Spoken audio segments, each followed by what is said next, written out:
पिता आणि पुत्र आणि पवित्र आत्मा यांच्या नावे हालेलुया हालेलुया। प्रियजनो, पाप स्वीकार हा फार महत्वाचा संस्कार आहे आणि पाप स्वीकार आपण केलं पाहिजे। पुष्कळ लोकांचं असं मत आहे की आपण फादरकड का म्हणून पाप स्वीकार करावा।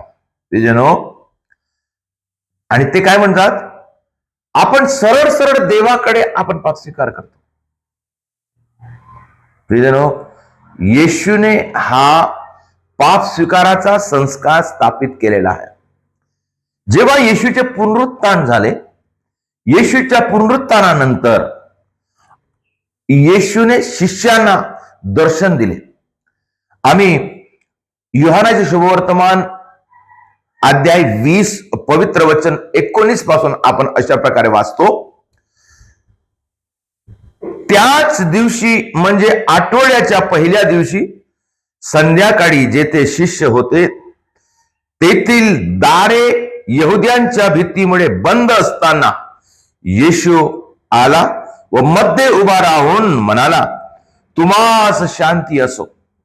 असे बोलून त्याने आपले हात व कूस त्यांना दाखवले। तेव्हा प्रभूला पाहून शिष्यांना आनंद झाला। येशू पुन्हा त्यांना म्हणाला, तुम्हास शांती असो।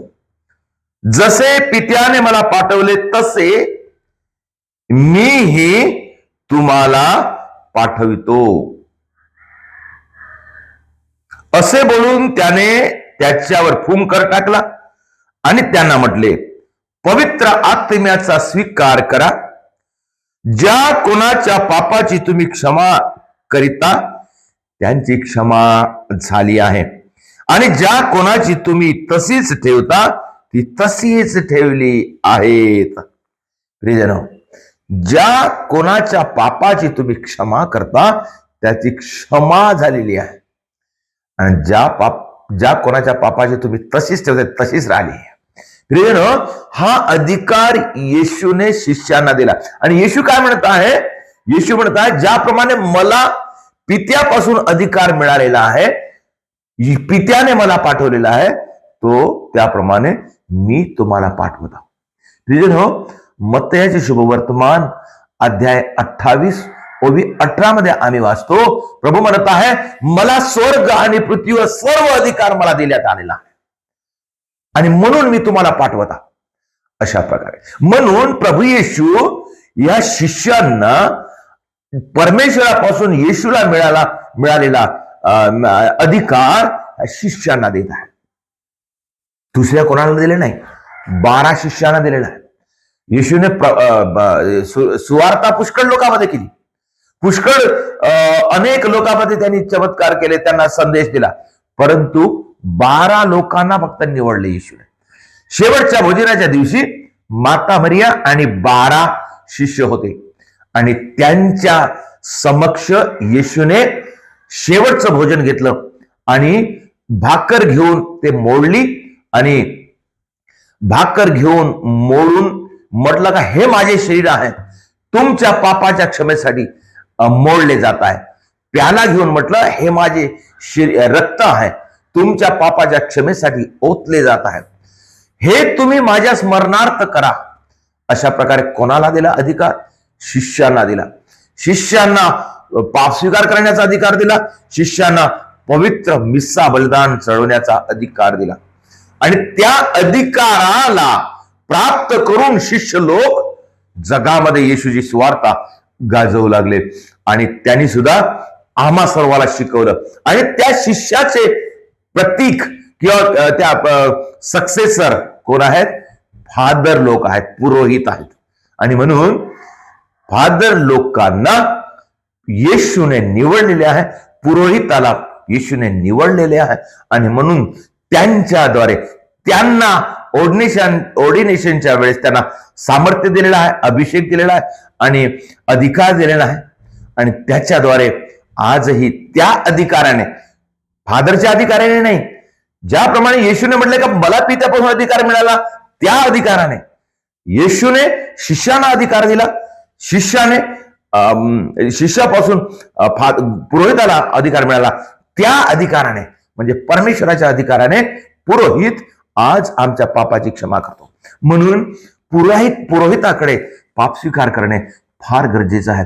आणि दुसरी गोष्ट, जेव्हा आम्ही पुरोहिताकडे पाप स्वीकार करतो तेव्हा महत्वाच्या काही गोष्टी आहेत त्या आपण पाहायला पाहिजे.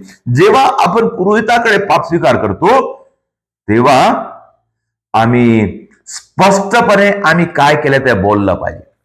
मग काय होते, तिथं आमच्या समोर एक साक्षी आहे. आम्ही पूर्णपणे बोलत आहोत किंवा नाही हे कोणीतरी पाहत आहे. आणि म्हणून काही लपवून ठेवणे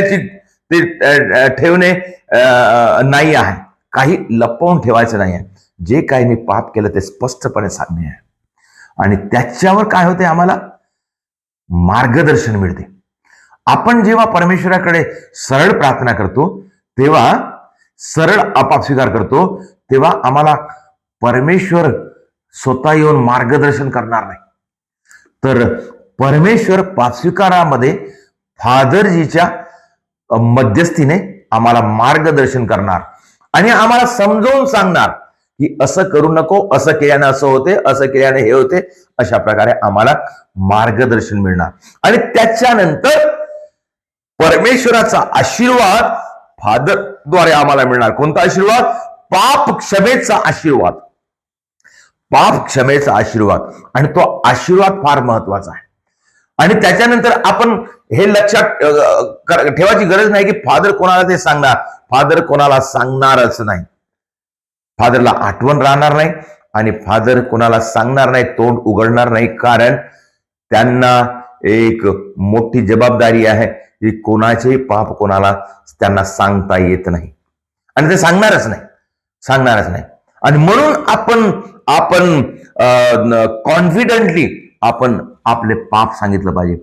आणि जेव्हा पुरोहिताचा आशीर्वाद आम्हाला मिळतो तेव्हा आम्हाला खात्री आहे की आमच्या पापाची क्षमा झालेली आहे.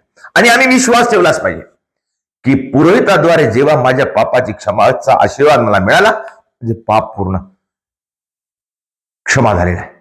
आणि म्हणून प्रियजनो, पाप स्वीकार करणे फार गरजेचे आहे. पुरोहिताकडे जाऊन पाप स्वीकार करणे गरजेचे आहे. हा उपवास काळामध्ये आपण आहोत. प्रार्थनेचा वेळ आहे आणि पश्चातापाचा वेळ आहे आणि आपले पाप समर्पण करून प्रार्थना करायची वेळ आहे. तर ह्या वेळेस आपण पाप स्वीकार केला पाहिजे. आणि विशेष करून या उपवास काळामध्ये आपण नक्कीच पाप स्वीकार केला पाहिजे. आपण पाप स्वीकार करूया आणि पाप स्वीकाराद्वारे आपण वाईटावर विजय मिळून आपण सत्याला स्वीकार करूया. परमेश्वराच्या भक्तीमध्ये आपण वाढूया आणि हा उपवास काळ फलदायी आपण करूया.